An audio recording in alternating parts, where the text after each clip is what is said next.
제22장. 또 그가 수정같이 맑은 생명수의 강을 내게 보이니 하나님과 및 어린 양의 보좌로부터 나와서 길 가운데로 흐르더라.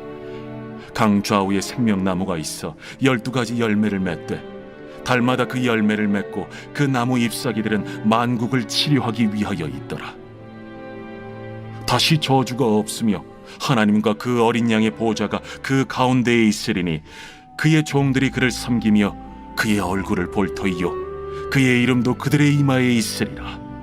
다시 밤이 없겠고 등불과 햇빛이 쓸데없으니 이는 주 하나님이 그들에게 빛이시니라.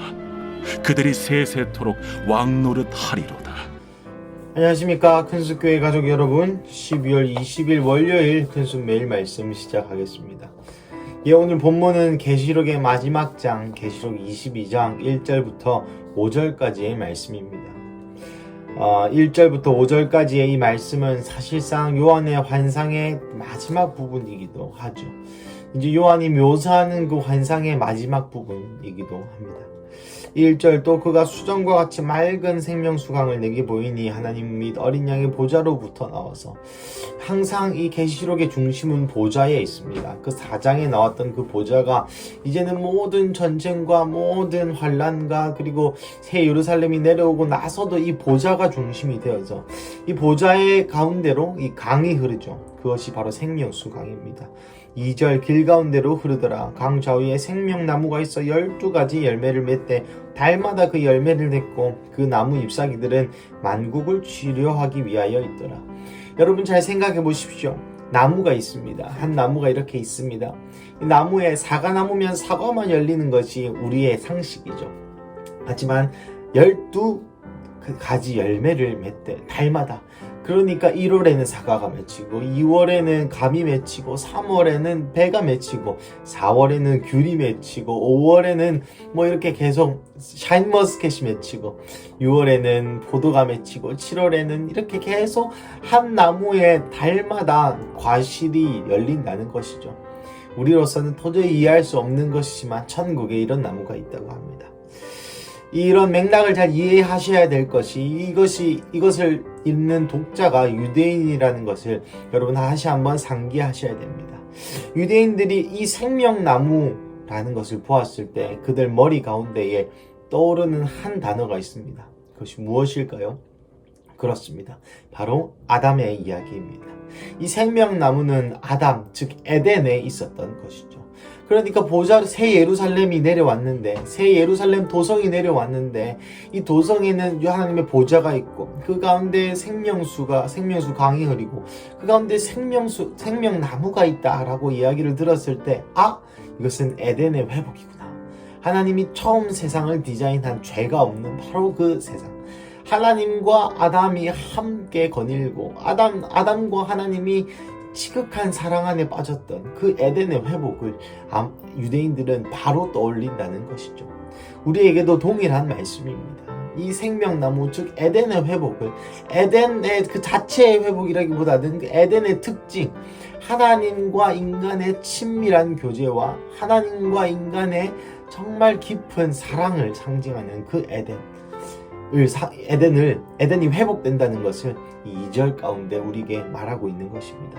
3절, 다시는 저주가 없으며 하나님과 그 어린 양의 보좌가 그 가운데 있으리니 그의 종들이 그를 섬기며 그의 얼굴을 볼 터이요 그의 이름도 그의 이마에 있으리라. 여기 말하는 저주는 하나님의 진노를 뜻합니다. 하나님의 진노가 이제는 다시는 없을 것이다. 왜냐고요? 죄의 문제가 모두 해결되었고 또 이제 심판이 모두 끝났기 때문입니다. 이것이 우리가 얘기하는 종말이죠. 세상의 종말에 다 멸망한다가 기독교의 종말론이 아니라 하나님의 저주가 다시는 없고 하나님과 그 어린 양의 보좌와 함께 있는 것이 우리의 종말론입니다. 참으로 희망적이고 또한 참으로 긍정적이죠. 나아가 그 종들이 그를 섬기며 4절, 그의 얼굴을 볼 터이요. 또 유대인들의 생각에서는 하나님의 얼굴을 보면 죽습니다.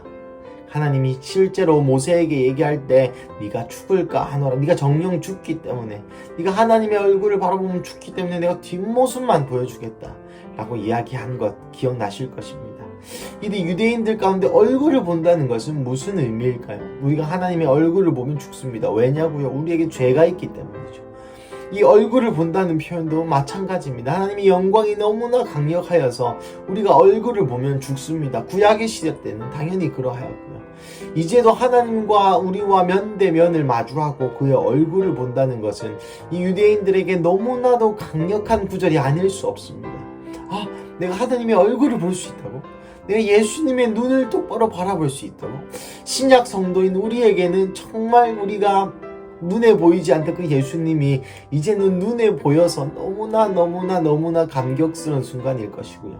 구약의 성도들은 이 글을 읽으면서 와, 정말 내가 성화가 될 수 있구나. 예수님을 통해서 정말 내가 하나님과 아이 투 아이, 눈과 눈을 접촉할 수 있는, 눈과 눈을 서로 마주볼 수 있는 그러한 존재로 거듭날 수 있구나 라는 희망을 품게 하는 구절입니다. 참 이 그 얼굴을 볼 터이요 짧은 구절에 참 많은 의미가 담겨 있습니다. 나아가 그의 이름도 그들의 이마에 있으리라. 이마에 하나님의 인친자들, 큰 환란에서 나오는 자들인데 그들의 옷을 어린 양의 피로 빨아 깨끗게 한 자들, 우리가 하나님의 자녀들의 머리에 인칠 때까지 그 내 천사가 바람 부는 걸 멈추라 하였던 것을 여러분 기억하십니까? 여기도 다시 한번 나오죠. 그의 이름도 그들의 이마에 있으리라. 우리의 이마에 인친다는 것은 두 가지 의미입니다. 하나님의 보호와 소유라는 것이죠. 이제 이후로 영원토록 우리는 하나님의 소유가 되고 또한 하나님의 보호하심을 받는다는 의미입니다. 5절 다시 밤이 없겠고 등불과 햇불이 쓸데없으니 이는 주 하나님이 그들에게 빛이심이라. 그들이 세세토록 왕노릇하리로다. 사랑하는 가족 여러분이 5절 말씀해 보시면 하나님의 영광이 그들에게 비춰서 결코 어둠이 밤이 없다고 얘기합니다. 어둠이 없다는 것이죠. 이것은 상징적으로 정말 하나님은 빛이시기에 어두운 부분, 죄가 없다는 말일 수 있겠고요. 실제로 주님의 영광의 빛으로 많이 묘사됩니다. 영광의 빛, 영광하면 빛이 떠오르죠. 빛은 어두움을 몰아내는 능력이 있고요. 빛은 실제로 세상을 보이게 하는 어떤 그런 능력이 있는 것이죠. 이 구절에 실제적으로도 이제 밤이 없고 하나님이 있으니 태양이 필요 없고 새, 달, 별이 필요 없어서 하나님의 영광만으로도 환하게 밝히 비춰진다라고 해석할 수도 있고요. 동일하게 상징적으로 더 이상 하나님의 영광에 가득 찬 존재로서 성도, 가득한 존재로서의 새 예루살렘 성에게 더 이상 죄가 없다고도 해석하실 수 있겠습니다. 어느 쪽이 되었든 참 신기할 것 같습니다. 하나님의 영광으로 비춰지는 세상은 과연 어떤 모습일까요? 죄가 없는 세상은 어떤 모습일까요? 이것이 우리의 기독교의 종말론입니다. 사랑하는 가족 여러분, 오늘로써 제가 이 매일 말씀, 계시록에 대한 매일 말씀을 읽는 것은 마지막일 텐데요. 여러분, 계시록의 결론이 바로 이것입니다. 우리가 하나님과의 에덴을 회복하고 우리가 하나님과의 깊은 교제 안에, 우리가 하나님과의 깊은 사랑 안에 우리는 영원히 주의 가족이 되고 영원히 주의 소유가 되고 세세토록 왕노릇하는 것이 우리의 종말론입니다.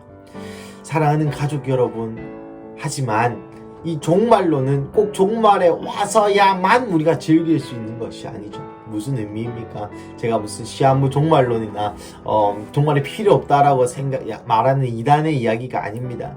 우리가 이 모든 것을 지금 살아있는 지금도 누릴 수 있는 은혜가 있다는 것이죠. 무슨 의미입니까? 우리가 때때로 죄에 빠지고 우리가 때때로 실수하고 우리가 때때로 넘어지지만 그럼에도 불구하고 우리가 때때로 하나님과 함께 교제하고 예배 때 정말 하나님의 사랑을 느끼며 하나님과 정말 깊은 교제의 경험, 천국을 경험하시지 않았습니까? 주 예수와 동행하니 그 어디나 하늘나라. 이 찬양 여러분 좋아하시죠? 저도 좋아합니다. 우리가 예수님과 동행하는 곳이 바로 하늘나라라면 우리가 이 땅에 살면서 동행하는 그 모든 것이 천국 아니겠습니까? 우리가 이 땅에서 동행하는 모든 주님과의 그 시간이 바로 천국이 임하는 시간이죠.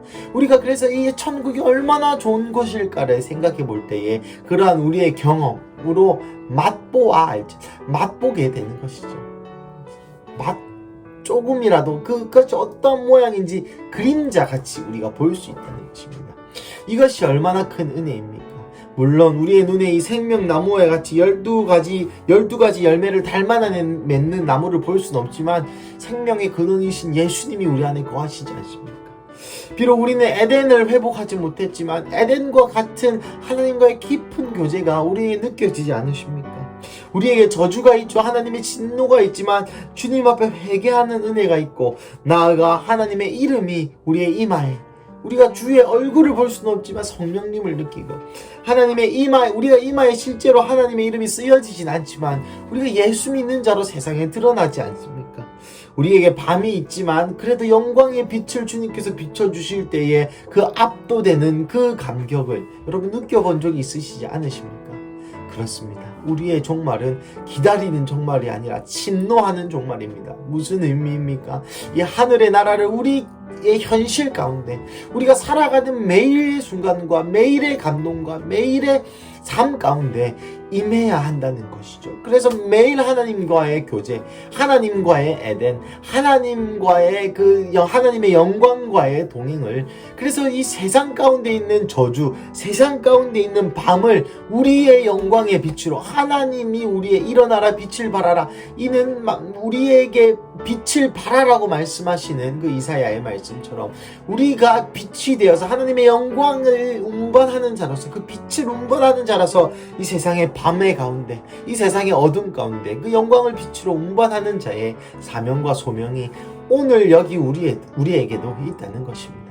사랑하는 가족 여러분, 이 계시록이 끝나가는 이 시점 가운데에 다시 우리의 현실로, 우리가 지금 미래에 대한 이야기들, 미래에 있을 일들, 말세에 마지막에 그 끝에 있을 일에 대해서 공부해 왔다면, 이제 이 계시록의 마지막 정은 다시 우리의 현실로 돌아와서 이 끝을 본 자의 여유, 끝을 본 자의 믿음, 이 종말을 믿는 자의 믿음, 이 가운데 기록된 것을 읽는 자와 듣는 자와 그 가운데 기록된 것을 지켜 행하는 자에게 복이 있다 하신 그 복을 현실 가운데 가지고 와서 이제는 대언하고, 이제는 전하고, 이제는 많은 어둠에 있는 많은 이들에게 이 영광의 빛을 전하여 주는 이 마지막 때의 성도의 사명을 감당하시는 우리 그리스도 가족 여러분들 되시기를 축복합니다.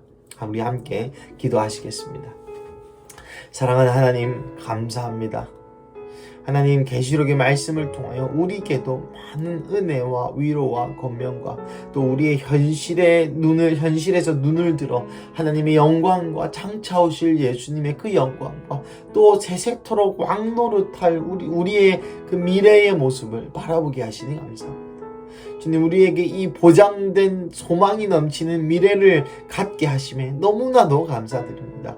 하지만 하나님, 우리가 이 미래지향주의적으로 미래를 보고만 사는 것이 아니라 그 미래를 이 현실 가운데 당겨오는 그런 믿음의 사람 되게 하여 주십시오.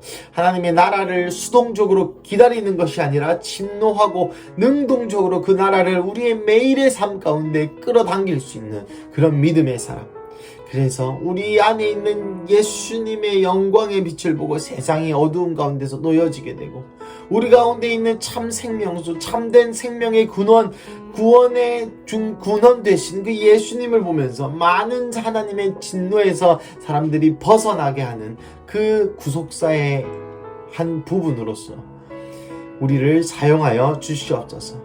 하나님, 오늘 이 월요일 아침 가운데 다시 한번 이 마지막 때의 성도의 사명을 우리에게 깨닫게 하여 주시고, 그것을 깨닫는 정도로 멈추는 것이 아니라 우리가 어제 목사님의 말씀을 들은 것처럼 그것이 실제, 그것이 삶의 행위로서 나타나게 하여 주시옵소서.